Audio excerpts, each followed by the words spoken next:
Good afternoon po sa inyong lahat. Good afternoon po. Yes, good afternoon. Thank you so much for joining us. Kahit alam namin sobrang busy nyo na. Grabe. Thank you, Ate, for having us. Yes, we're so happy to have you here. Okay, so gusto nyo bumati muna sa lahat ng mga media friends natin at sa lahat ng nakatutok ngayon online. Yun po, binabati po namin kayo magandang tanghali sa lahat po ng nanonood at sa lahat po na nandito, yung mga kaibigan namin, Media and Press. Maraming salamat po. And sana mag-enjoy kayo sa pintuan natin. Oh, thank you once again for joining us and congratulations for being part of MMFF again. Yes. Siyempre, ang dami nating magandang nakuhang feedback sa My Future You. At ngayon, nagbabalik kayo sa MMFF. How does it feel na, siyempre, tradisyon to ng mga pamilyang Pilipino at kasama na naman kayo? Nagturuan pa. Oh my God, from My Future You na, wala kami masyadong ina-expect. Gusto lang talaga namin nun na ma-appreciate nila yung ginawa namin, lahat ng pinaghirapan namin para sa pelikulang yun. Sabi nga namin, last year na audition ulit natin to sa lahat ng tao.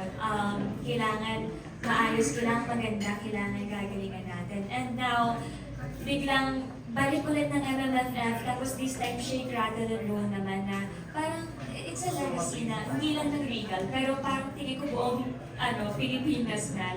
Bawat pamilyang Pinoy, alam ang Shake, Rattle, lumaki tayo ng kasama ang Shake, Rattle, and now parte na kami ng legacy na yun. So, more than sa pagiging grateful na mapasama kami dito, na-excite din kami na mapanood kasi parang iba yung feeling na yung parang ina-idolize mo rin kasi yung pelikula. Tapos practical na nun. Sobrang gandang Christmas gift niya this year. So it's more of that. So, pasado yung audition nyo, no? Kasi nakaulit. Basta napag-audition ulit. Ikaw naman, Seth. Yung unang-una namin na MMFF, yun talaga yung parang isa sa mga talagang parang wow na hindi namin makakalimutan. Pero nung nalaman po namin na gagawa kami ng Shake, Rattle, and Roll muna yung nagbalita sa atin. Pero hindi pa sure kung makakapasok sa MMFF. Kasi may entry may kumbaga, may category, may Criteria. basta yun. Hindi lahat mapalad na makapasok. Ganon din po nung My Future You. Tapos nung nakapasok siya nung MMFF, talagang parang ito ulit tayo. May experience ulit natin, yung na-experience natin yung first time tayo. And ngayon, mas alam na natin, and mas yung pakiramdam, kaya na natin mas maglakad at mas umarap sa tao. Kasi nung pakiramdam ng unang My Future You, parang wow, ibang level to. Kumbaga as sa amin, yung achievement na yun, parang isa sa mga kumbaga highlights o favorites ng life, ng individual life. Big deal. At ito, isa na namang milestone sa inyong career. Yes, and we're so happy for you. Of course, your Star Magic family, sobrang proud sa inyo. And speaking of that, ngayon nga, ang dami nyo rin kasama dito sa Shake, Rattle, and Roll. Kung yung My Future You, kayo, nangangapa kayo, hindi nyo alam kung paano kayo haharap sa mga tao. Ito, medyo mas may confidence na kayo at kasama nyo pa ang ating mga fellow Star Magic artists. So, how was it like working with the artists that you worked with dyan sa sa Shake, Rattle, and Roll?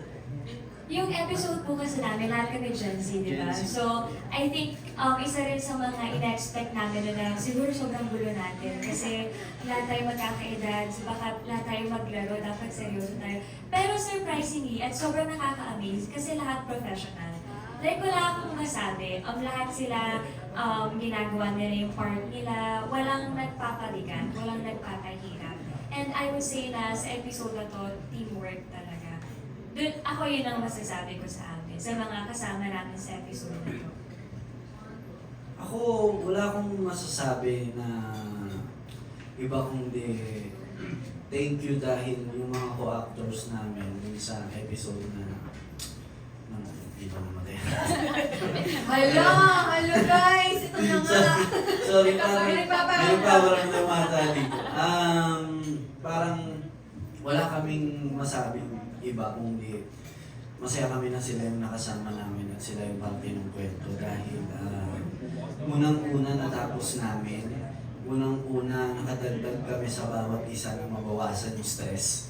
Kasi ganun kumbaga pag masaya yung kasama mo, parang yung stress, yung pagod, yung hirap ng eksena, parang nagiging mapapalitan ng masaya, parang groupings ng high school na kaya natin to, pagod sila, pagod kami, nakikita namin pagod ng isa't isa. So, gawin natin to, kaya natin to. Then, natapos namin siya at sobrang saya namin, sobrang kami nahirapan lahat bilang po kaming dalawa. I'm sure nahirapan din yung mga iba naming co-stars and co-actors. Saan kayo pinaka-na-challenge o nahirapan dito sa Shake, Rattle, Roll? Kasi ibang-iba to sa My Future You eh. Ano yung challenging dito? Yung Korean. Yeah. Kuya! Kasi po, nung ginagawa namin yung Shake Rattle, nandun naman kami sa pa-finale ng Sins of the Father.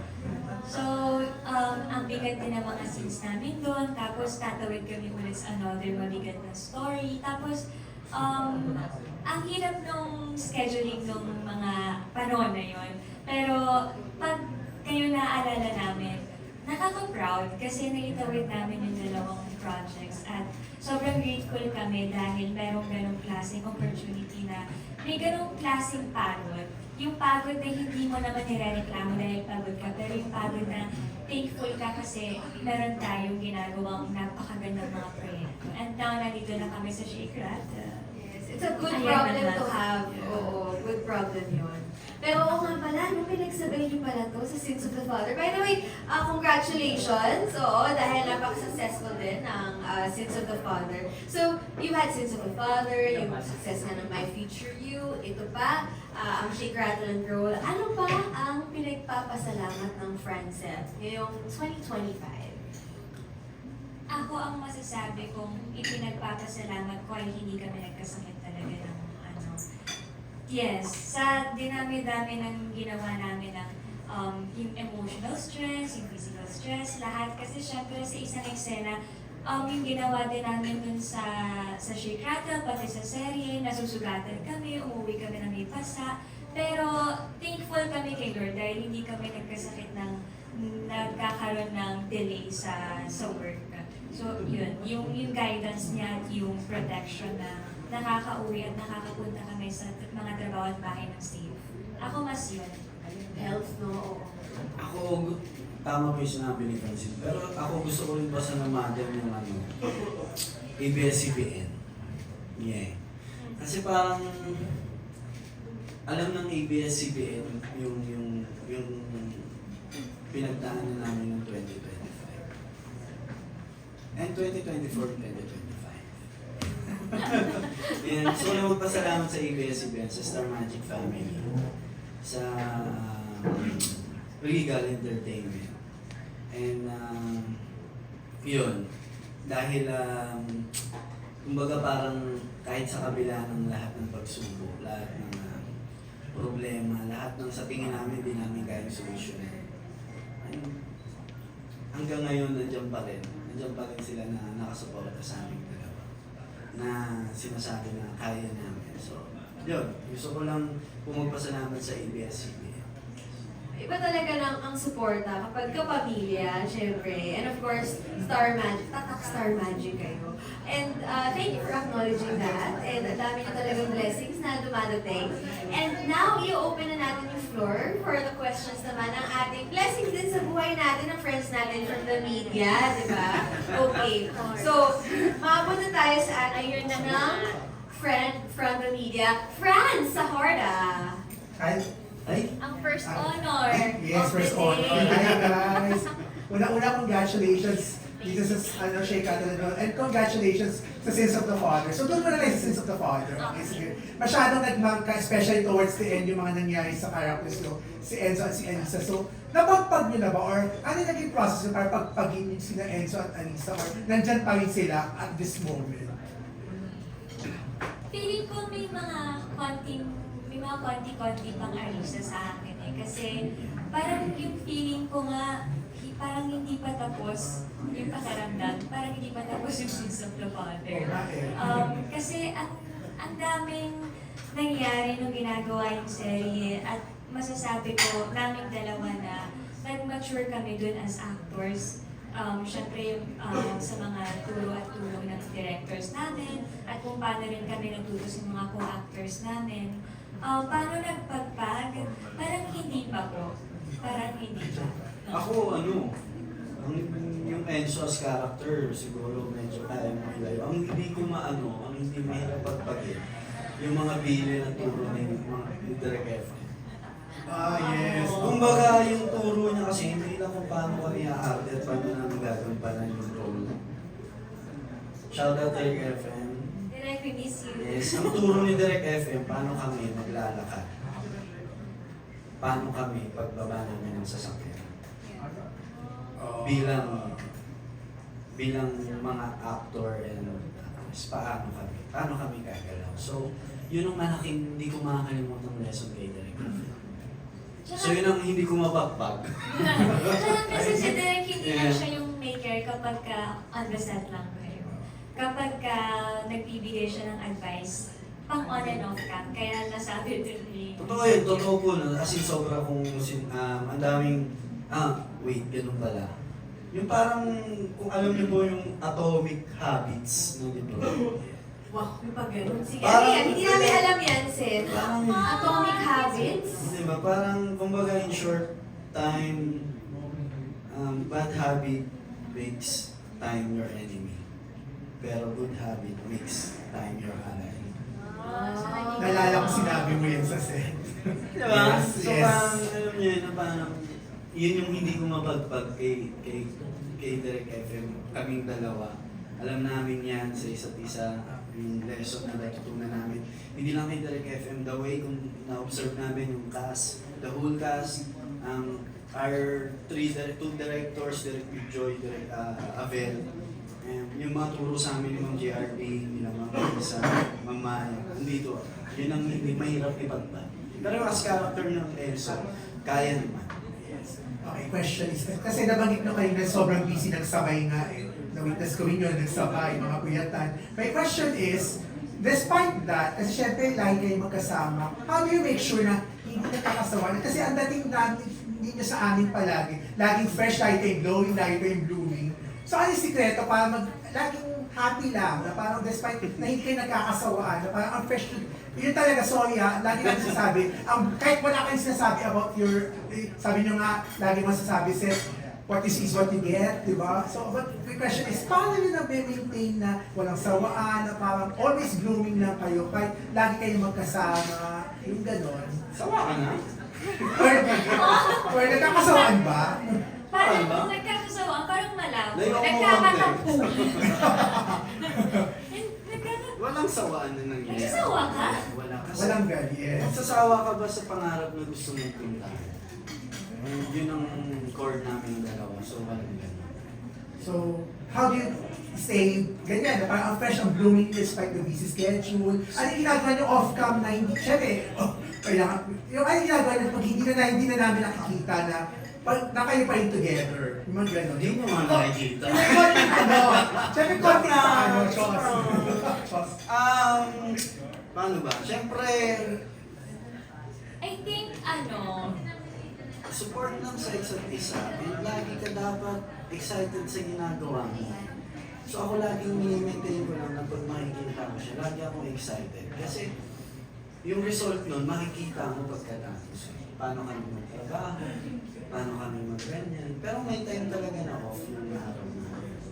Time na off yung araw niya, off din ako. So doon magkakasubukan kung paano kayo magkakaintindihan talaga. Ano yung pero values, hindi ko talaga maintindihan yung ilaw. Bakit nag-uuna siya? anong values yung meron siya, Shake natin and roll daw kasi.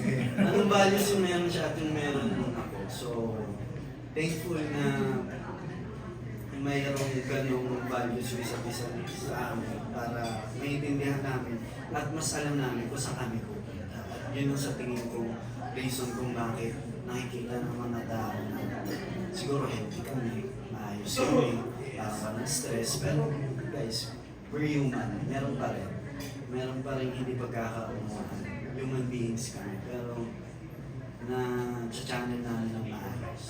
Yun ang perks din ng ginagawa po namin. control the emotions and channeling it kung paano ilalagay. Lahat ng dito. Yun na.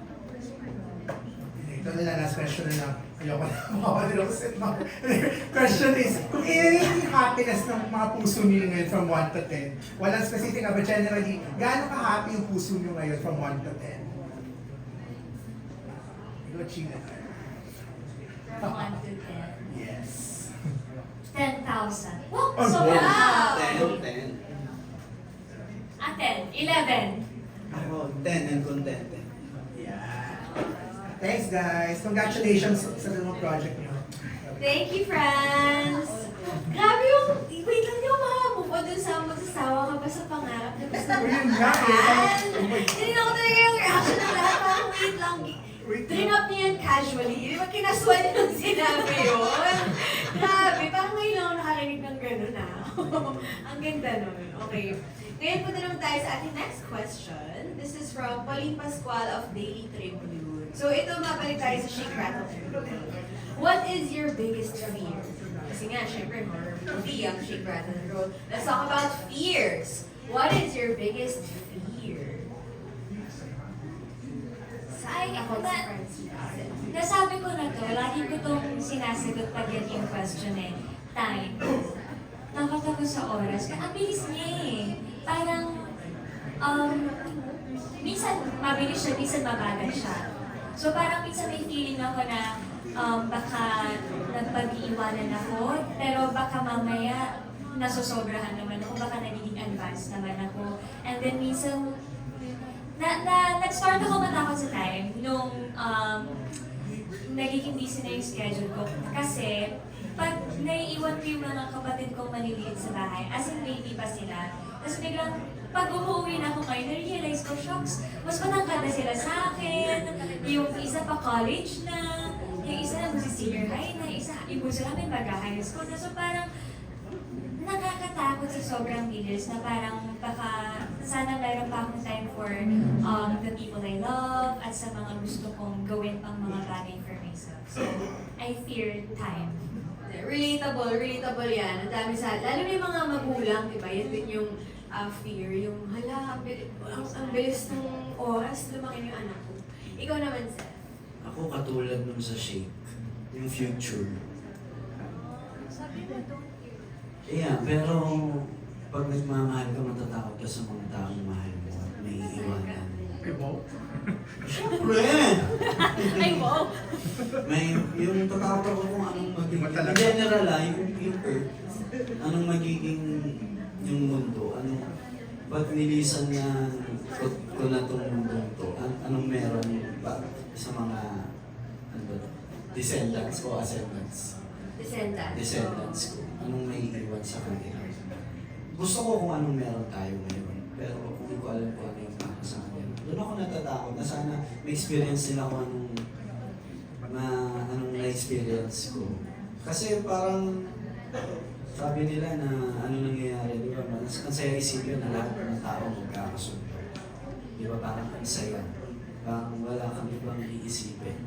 Kumbaga, ang mabuhay ka lang physical, yun ang pinakamahalaga. Doon ako natatakot. Exactly, tayo. Ang didik naman ng mga sagot ninyo, no? Grabe yung biggest fear nila. Ang maganda na yung sagot. Hindi yung mga clowns, cockroach, hindi ganun eh. Iba ang deep, okay. Ako siguro kung gano'n zombie. Ang zombie ka Nakanood ko lang talaga. Zombie, parang lalo yung magusto makbo, yung maaway na zombie. Oo, ano? Yung maaway na zombie. Ay, sorry. Ngayon na pag-uusapan na natin yan, no? Actually, yung next question tungkol sa survivor strategy. So, if you could face a real-life horror scenario, sabihin na natin zombie, a zombie outbreak, ano ang inyong survivor strategy? What kind of survivor strategy would you each have? Kayo ba yung magpapakamatay na lang? Sige, kagatin mo na ako? Or mag-iisip ba kayo? Ano ba yung Dati survivor? naisip ko, yayakapin ko na lang yung zombie para tapos na yung paghihirap ko. Pero ngayong lumaki na ako, kung anong makita ko, feeling ko pwede ko namang ipang... Ano yung plano pwede mo? ko? Ano yung plano mo kung naman Akala ko pag-isip mo? weapon. Hindi, pag-isip Strategy. mo. Sorry, Oo, ako pala yung survivor wala dito sa strategy. mundo. Strategy, Magtatago ka ba? Or Mag-build ako ng sarili kong camp. Doon ako magkipag-team ka, mag-survive. team up ka with other people sa camp? Yes. Pag may nakita akong survivor, kukunin ko sila din sa camp ko. Pero mag-hunt kami ng pang survival kits, ng medicine, pagkain, tubig, mga weapons. Walking dead. Pang teamwork si Yes. Francine. Ikaw naman, Seth, anong survivor strategy mo? Ako gusto ko, kukuha ko ng yate. Kasi hindi na ako pag-swimming ng zombie. lalagyan ko ng solar, tapos kuha ko ng palingwet. Yan ang so... Paano kung infected na yung mga Hindi, ano ko, port to port. At least, ano mga ikaw, gumagawa ka, paano ko, isang... At least nakakakuha ka ng mga mga chichirya. Yung yate may helipad. Ay, Yun yung meron pa. Tapos may submarine. futuristic yung Oo. niya. Naniniwala na akong biggest fear mo nga yung zombie rin. Kasi napagplanuhan mo na eh. Na hindi sila lumalangoy. Oo. Galing. Okay. Ito naman, next question. Okay. This is about your Korean projects naman. Okay. Ito for Francine. We have seen on social media that you are part of a Korean project with Ji Chang-wook. So can you share to us the experience of working with him and the Korean production? Kwentuhan mo kami. In Siguro, Korean. sobra. Siguro working with everyone na lang po nung ginagawa natin yung kumusta. Sa totoo lang po, nahihirapan ako kasi ito yung time na everyday kami sa taping, tapos sa shoot ng movie, tapos dumiretso kami sa Canada, tapos iniwan ako sa airport. Kasi punta na ako ng Korea. And then, parang biglang feeling ko, shucks, mag-isa na lang ako. Parang hindi ko kaya nung sobrang nahihirapan ako in terms of parang hindi ko kayang gumalaw ng maayos. Kasi Dahil wala si Seth? may ganong factor. Parang bigla ako nalulutang. Kasi kapag minsan nag-zone out ako, siya yung tumatapik sa akin. So, may taga-remind na, ganito, something, chu-chu-chu. Pero nung time na yun, wala. Pero, thankful naman ako kila Ate Jody, sila Ate Jaya, and sila Chef JB. Kasi, sinabi ko nga sa kanila, medyo nag-guilty ako kasi feeling ko sobrang alagain ko that time dahil nagkakasinat-sinat ako, sa sobrang pagod ko, ganyan. Pero inaalagaan nila ako. And also yung Korean production din. Pati sila, si Kuya G, kinukuya ko na lang siya. Kasi, tinuruan namin siya ng mga konting Tagalog na salita. Kuya, ate, mga ganyan. Kasi tinuruan din niya kami. Pero, it's a fun experience. Kasi parang panibagong environment. Pero parang merong kulang na nabifeel ko na hindi ko may paliwanag. Pero masaya na overall. Kasi learning experience, I would say. Yeah. Ako, nung Korea niya, sa bahay lang ako eh. Waitings lang. Wow, nakakaawa naman si Seth. Hindi, pero sobrang proud ako. Sobrang proud ako. Dahil ano mo yun, big project kasi siya guys. So dapat abangan. And, So, nami-miss ko lang siya noon. Gano'n. support lang ako sa ano. Kamusta ka na? Oh, balita. Kumain ka na ba? How often siya nag-check in sa'yo? Pag-open ko Kasi ng buong phone, araw madami kasi- ng ganda. buong araw kasi siya, so As in, kung may spoiled dire-diretso. ba? Kung ano, labas naman ang Yeah, kasi reality show siya. So, hindi siya yung katulad ng nakasanayan ko ng pag-teleserye pa, di ba? Ganyan. So, may brain. Yun talaga si totoong One nagsiserve cam kami. per person, parang gano'n. Parang PBB pero wala sa isang bahay lang. Yes, saka marami po kasi camera. I think more than 100. Iba pa yung mga hidden cams nila. So, Sa baso. as in, pagdating namin dun, start kami, tapos serve kami ng mga The whole tao. day. Yeah, so, So, gabi, pag uwi ng... alam niyo yung schedule namin. Okay, wow. Alam Hindi, alam ko lang yung oras kasi 4 4 hours na tayo. Okay, wonderful. Nag-explain. Stay pa siya. Memorize. Alam mo, ganyan tayo nung high school or nung college. Di ba kapag meron tayong crush, yung memorize natin yung schedule nila, tapos pupuntahan natin yung classroom. Parang ganun yung na-feel ko dito. Parang memorize yung yung schedule. Na natin next year. Hindi na maghihintay. Ano, but pinag-usapan na nga natin yung Korean projects. You also collaborated with So In-guk for a song. And recently worked with, yun nga, Ji Chang-wook. Isa na ng question to. Does this mean, sino pa ba ang susunod at gusto mo pang makasama? Ibig sabihin ba nito, open ka to work in Korea for good, if given a chance? Okay, grabe naman yung for good. Hindi Why yung gusto not? kong katrabaho. Hindi, why not? No, oo naman. I mean, siguro may tamang oras po dun. May tamang panahon. May mga hindi pa ako kami din na na-achieve dito kung nasa ng buong network namin, kung nasa ng mga puso namin, at kung nasa ng puso ko. Mas gusto ko munang patunayan din sa sarili ko kung kaya ko dito. Kasi yung mapasama at makatrabaho sila, blessing na po yun at grateful at contented na ako. Pero ako, kung dadating man doon, sobrang, alam mo yun, wow. Kasi syempre, di ka pagpapawisan ng TV sa...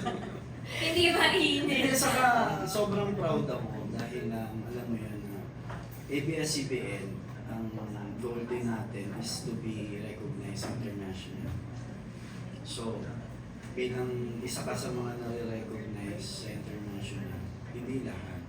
So kung nasa iyo yung ilaw na yun, why not? Diba? So, sobra akong proud sa kanya nun. At siya naman, dahil mag-isa siya nun, sobrang alam mo yun, parang every night, ganyan na yun sa pagod na pagod, sinasinat. So, gagang panahon ko lang yung nasa tingin ko. Sabi nung nag 2 times best actor sa Hollywood. Hindi po. So, yan, ako, gagawin ko lang yung sa tingin ko deserve niya and para sa kanya.